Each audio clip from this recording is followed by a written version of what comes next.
آج کا ہمارا موضوع ہے کہ گرامر کے وجود میں آنے کا سبب کون سی چیز بنی۔ اس سے پہلے میں ایک ویڈیو میں بتا چکا ہوں کہ گرامر کے وجود میں آنے کا سبب اللہ کا قرآن بنا۔ حضرت علی کرم اللہ وجہ کے دور میں ایک آدمی قرآن پاک غلط پڑھ رہا تھا۔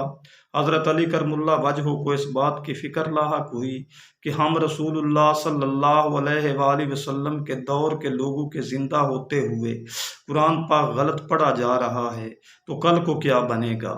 البتہ آپ نے قرآن پاک کی تصحیح کے قوانین تشکیل دیے۔ ان قوانین میں اسم فعل حرف اور فعل فاعل مفعول موجود تھے۔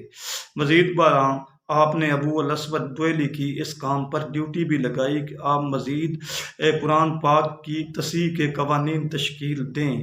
اس سے یہ بات بالکل واضح اور کھل کر سامنے آ جاتی ہے کہ محض گرامر کے وجود میں آنے کا سبب اللہ کا قرآن بنا ہے اور دوسری تیسری کوئی چیز نہیں جو گرامر کے وجود میں آنے کا سبب بنی ہو۔ اگلی ویڈیو میں ہم بتائیں گے کہ گرامر وجود میں کب آئی۔